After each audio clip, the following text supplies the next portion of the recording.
Reverend Dr. Raymont Anderson is an ordained Centers for Spiritual Living minister serving the Center for Spiritual Living Greater Baltimore community as our spiritual director.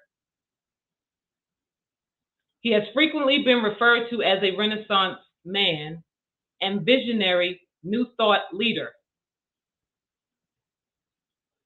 As a lifelong learner with a passion for self-development, personal transformation, transmutation, and transfiguration, he lives his bliss as a teacher, minister, author, visual artist, ASL performing artist,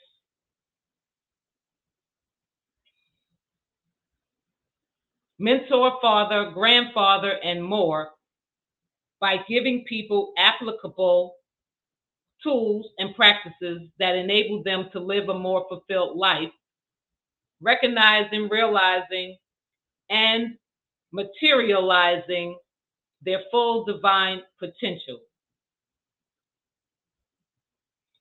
His mission is to live, move, and be an active member of society who serves to educate, elucidate, and emancipate people and communities to awaken and empower themselves. And the acronym stands for authentic, compassionate, transparent, inspired, vibrant, and empowered. I give you Reverend Dr. Ray.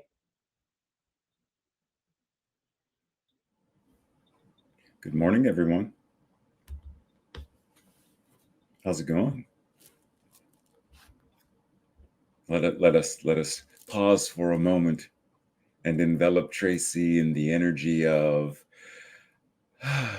it's okay.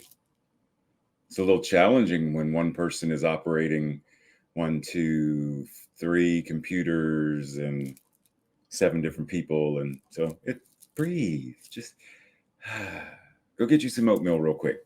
So today we are continuing with this idea of this inner life. Today we're specifically talking about the concept of forgiveness, which is a very challenging concept for a lot of folks. So the blurb on the screen says the human being is in a process of transformation and undergoes experiences that help them to evolve. The people who are part of our lives play a role in that life. They help us to become aware of our growing edges. Others do nothing more than point out and trigger our wounds, our weaknesses. And yet very often it is not others who make us suffer, but we who cause ourselves to suffer. Forgiveness is the path that allows us to free ourselves from resentments, regrets, guilt, shame, anger, and fears, so we might have inner peace. It is a sacred act that allows us to reconnect with the source. Forgiveness is a decision we deserve. It is not only good for our mental and emotional health, but it is also for our physical, breathe, also for our physical health. It is a tool given to move forward on our own spiritual path of evolution. So let's start off with this idea of resentment and regret, guilt, shame, anger, and fear. And as we're thinking about these words, for those who were present during Sue's pre-service meditation, when she spoke about the concept or the meaning of ho'oponopono, to make things right. What does it mean to make right the energy of resentment? What does it mean to make right the energy of shame, etc.? What does it mean to make it right? Well, a good part of that is to heal it. But we have to understand what each of these mean in order to really dive in the same way that a virologist has to understand the virus in order to create whatever is going to be the cure for it. So resentment, bitter indignation at having been treated unfairly. Do you feel that anywhere? Regrets, feeling sad, repentant, or disappointed over something that has happened, something that has been done, especially when it refers to a loss or a missed opportunity. Guilt, feeling responsible for something. And there's that word again, regretful for a perceived offense, whether it's real or imaginary. Can also be a part of the reaction that comes up from grief. See, so what we're going to discover with these words and these energies, these feelings, is they are deeply interwoven. And that when we start to unravel, have you ever had a shirt or something and it's got one of those little stray threads, and you messing with it and you pull that one thread and then you notice the whole shirt starts to unravel. You're like, that's not what I wanted to happen. And then buttons fall off. It's the same thing with this. When you make things right, when you address your holistic health, it addresses all of this stuff. Shame, an unpleasant, self-conscious emotion typically associated with a negative evaluation of oneself. Withdrawal motivations and feelings of distress, exposure, mistrust, powerlessness, and worthlessness. Feeling embarrassment or humiliation that arises in relation to the perception of having done something dishonorable, immoral, improper, etc. And then the last two, anger, a strong feeling of annoyance, displeasure, hostility. Hostility, hostile behavior being unfriendliness or opposition, acts of warfare. Fears, an unpleasant feeling triggered by the perception of danger, real or imagined. So, having named these things, we can then go, because it says this so that we might have inner peace. Make things right so that we may have inner peace. Forgive so that we may have inner peace. It is a sacred act, right? Remember what we went through. Inner peace, sacred act, allows us to reconnect with the divine, with source, with God, with the all that is. It's good not only for our mental health, our emotional health, but also our literal physical health. It gives us the energy to move forward on our own path of evolution. Forgive, to surrender, to release, to no longer hold on to any of those things, to stop feeling angry or resentful toward someone for an offense, a flaw, a mistake, to cancel, to pardon, to exonerate, to release an unhealthy story.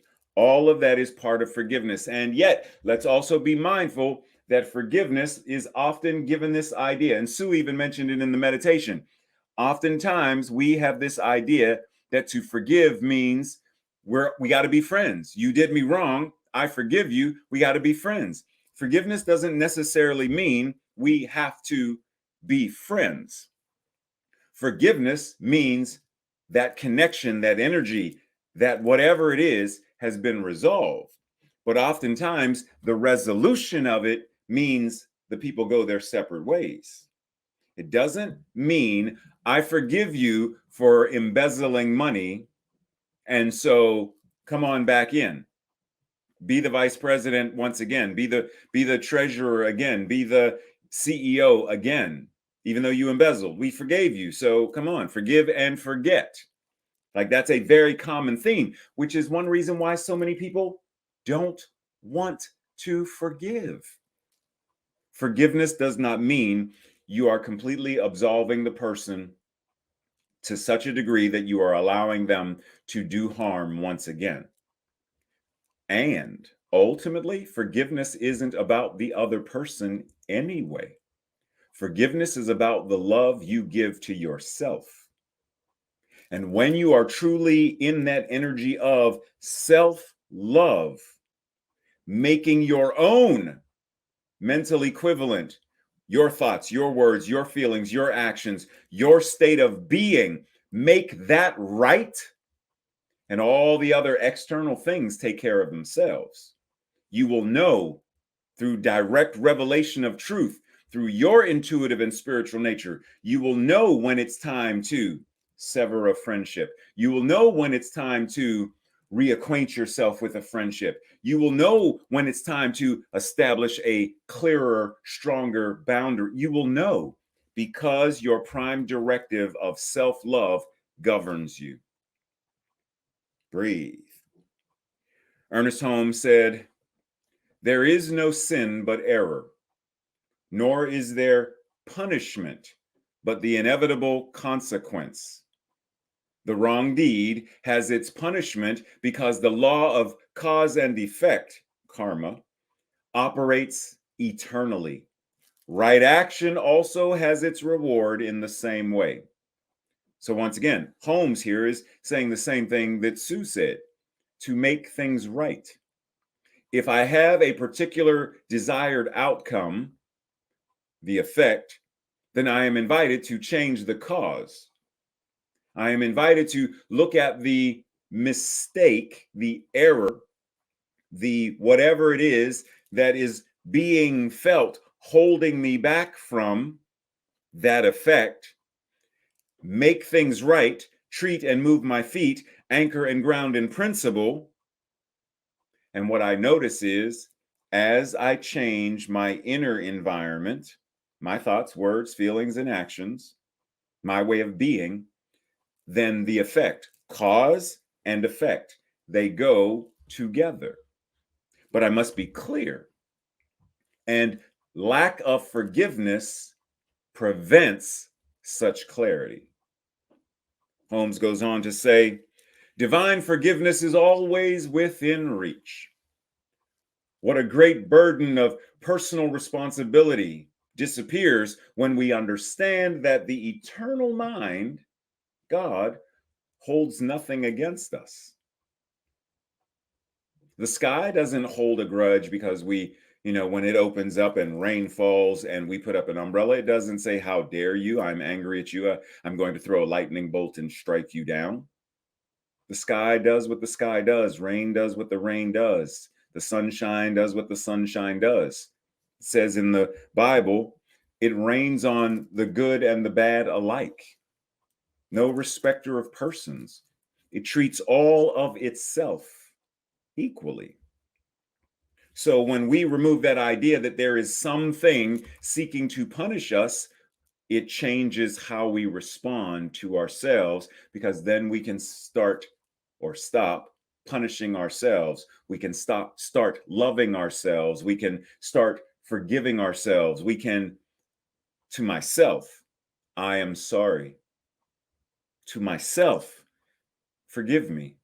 To myself, thank you. And to myself, I love you. To myself. And then to others, but it must begin here. So by now you may be wondering, Reverend Ray, how do I forgive? When you got so much going on like I do, I still got shrapnel in the back from all the times I've been betrayed. How do you forgive?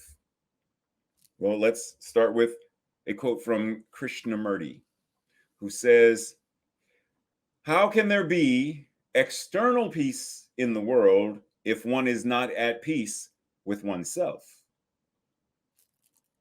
That's the first step. How do you forgive? Start with yourself. Identify where you are holding a grudge, resentments, etc., against yourself, where you are making some aspect of you the enemy that deserves to be punished. Resolve that. First, identify it. You cannot expect there to be external if there is no internal. As within, so without. He goes on to say, We will never answer that question. We are always trying to bring about change externally. We never seem to realize that unless each of us changes radically internally as self, there will be no peace on earth.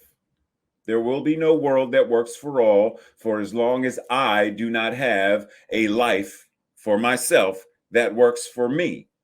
I cannot expect Sonya to do what I'm not doing. I can't say, you make there be peace on earth, goodwill for all, but I'm not. I cannot expect Sue to radically love and make things right when I am not willing to do that work.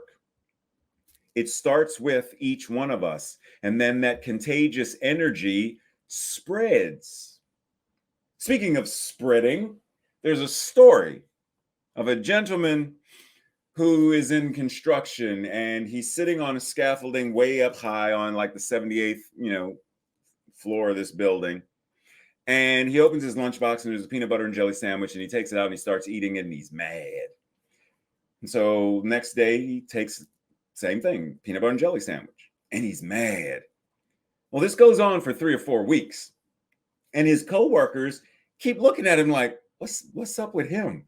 Like, he's consistently been mad about this sandwich. Like, we keep thinking he's getting ready to like hurl it into space because he is so furious. And so one of them turns to him and says, hey, Clark, if you don't like peanut butter and jelly that much, why don't you just tell your wife to stop making them for you? And he turns without skipping a beat, and he says, oh, my wife doesn't make these, I do. Pause and take that in.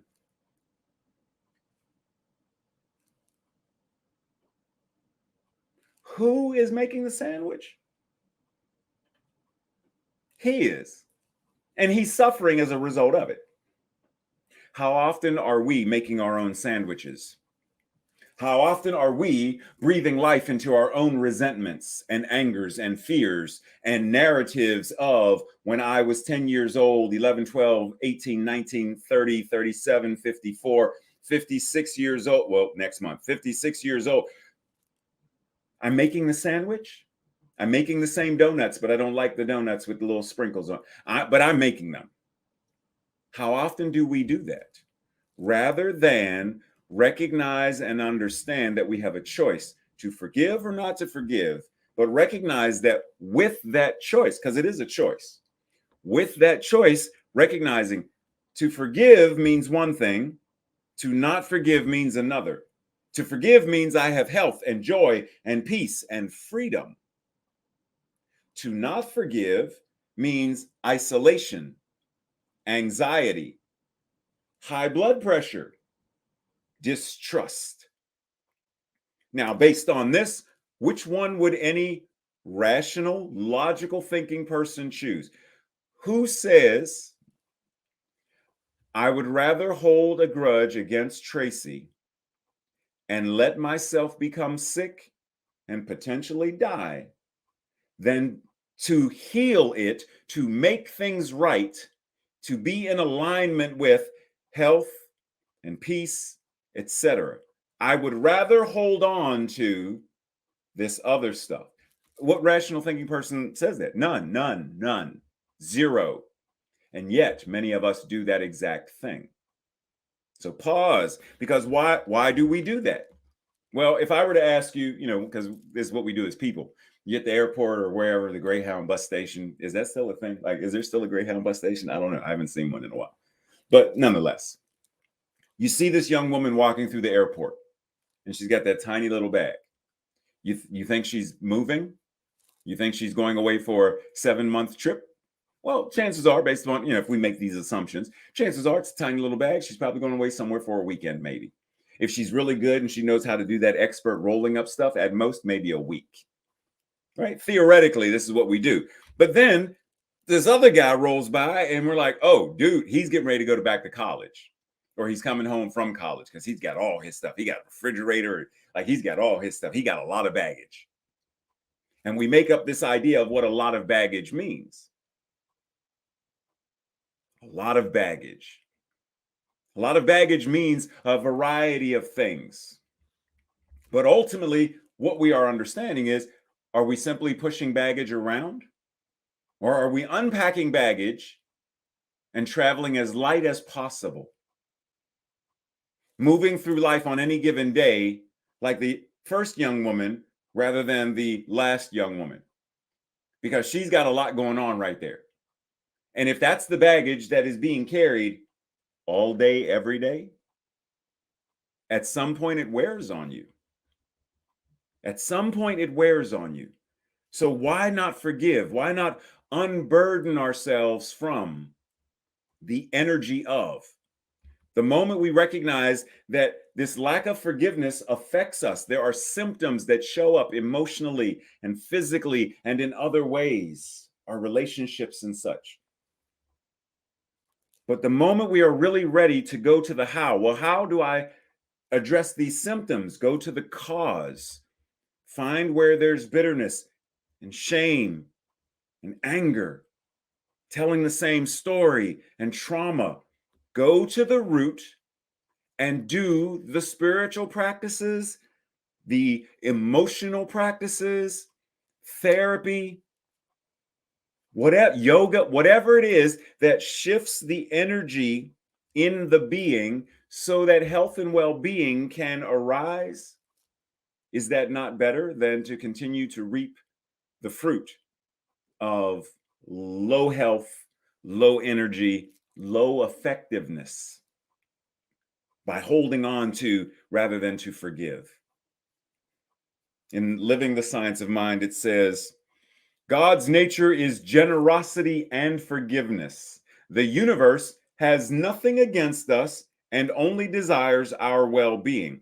Now, understand this not as the universe being a separate entity, an anthropomorphic.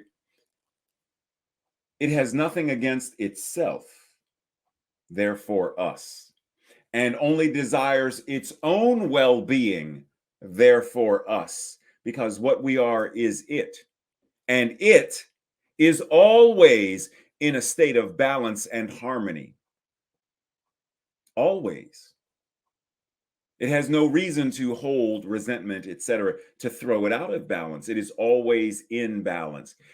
When it's forgiveness, God's nature is generosity, ever giving. And forgiveness means it surrenders. It surrenders the leaves from the tree to allow them to fall in the fall so that come spring, it can bloom again. That's forgiveness. It allows itself to let go, to be renewed. That's why it's the nature of God. And yet here we are as people, and we try to live a dualistic life to flourish on the one hand, yet be unforgiving on the other. And the unforgiving, what shows up? Stagnant, scarcity, heaviness. Well, what shows up in the side of health and balance and light? So you cannot, it says in the Bible, you cannot serve two masters, for you will love one and hate the other. You cannot be balanced and imbalanced at the same time. You cannot be prosperous and lack and scarcity at the same time. You cannot, it doesn't work that way. So this tree, which is half alive and half dead, one of these sides is eventually going to take over. That's the way nature is. So we reflect on the passage in Matthew. Every good tree bears good fruit, but a bad tree bears bad fruit. Every life that is balanced and in alignment will bear fruit that demonstrates that balance and alignment. And every life that is out of alignment, every life that is based on shame and guilt, will bear fruit that also shows that same energy and consciousness. Reverend Ray says, abused in many ways, moments and at many times. And at times I thought I was broken. Looking back, I understand that what was breaking was not me. It was what needed to break to let the light of my being shine. And because of where I am and who I am now, I understand that forgiveness, surrendering what was not mine to bear, was the key. There were things I was carrying that weren't mine to carry. In the Christian parlance, it would be I was bearing a cross, carrying a cross that was not my cross to bear. And so the moment I let that stuff go, my life changes. The moment we forgive self first, because that was one of my biggest and most challenging lessons. That's why I say it wasn't me that was breaking, it was the story that needed to break. I am a victim. Break the story, the light shines. I'm a victim of the abuse. Break the story and the light shines. See, it wasn't me that was breaking. It was the masks of and the facade of those needed to break in order for the truth to shine forth. And so what we recognize is in the same way that, and you've heard me talk about this idea of forgiveness before, where forgiveness has nothing to do with the snake. Forgiveness is getting the venom, getting the poison out of your own body. But we also recognize that there is a thing called anti-venom, right? Forgiveness, there's also a passage that says, what you meant for my harm, I turn to good, right? Joseph and the amazing Technicolor Dreamcoat. He says, look, y'all meant this for my harm. You meant to destroy me. You meant to kill me. And what you meant for my harm, I have turned it around. God has turned it around in order to accomplish a day like this, to preserve, to save, to heal the lives of many people. So you take the venom and you turn it into anti-venom. You take the circumstance or situation. I can't undo the fact that I was an abused child, but I can take that story and I can transform it so that it now becomes a source of healing. I turn the venom into anti-venom. I make what was wrong right. And from that rightness, because we always say, there is nothing that needs to be healed, only truth to be revealed. Nothing that needs to be healed, only truth to be revealed to make things right. So we're invited. What is mine to do to make things right? In this story of the Buddha's teachings, but he has insulted me. He has abused me. He robbed me. He who lives with these thoughts will never be free from hatred. For hatred never conquers hatred. Hatred is only conquered by love. This is the law. An apple seed will never grow an orange. This is the law. So what are we invited to do? Do the inner work to change the energy, to change the consciousness. Just as King said, darkness cannot drive out darkness, only light can do that. And he quotes the same story from the Buddha. Hate cannot drive out hate. Only love can do that.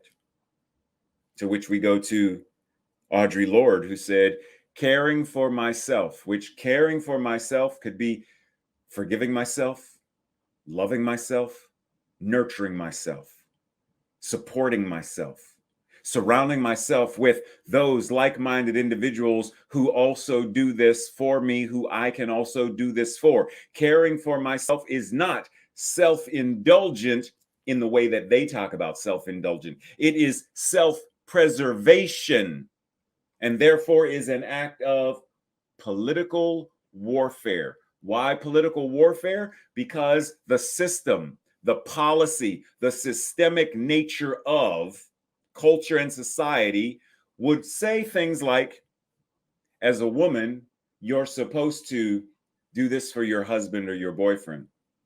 It's your job to stay home barefoot and pregnant, to do that. That's the culture. Political warfare is, yeah, no, I'm not doing that. Ruth Ginsburg, political warfare. I'm going to not only be a lawyer, but I'm eventually going to be a Supreme Court justice. Why? Because she cared for herself. She preserved herself enough to step into the arena and demand that the arena change. Bayard Rustin, political warfare. At a time when it was still illegal to be gay, not only did this man,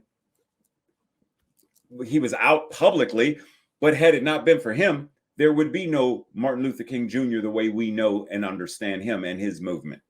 Political warfare, which in our energy now, we could very easily refer to it as political peace fair. That's fine, because sometimes, when you're talking about authentic radical peace, you still have to disrupt the dirt in order to then lay the garden. So peace isn't all about kumbaya, lighting candles, linking arms. Sometimes peace is messy. Breathe. So this week's invitation, journal about this idea of, what venom am I still holding on to? What is my justification for holding on to it, especially since it is harmful to me? What is one thing that I will do this week to forgive, to make things right?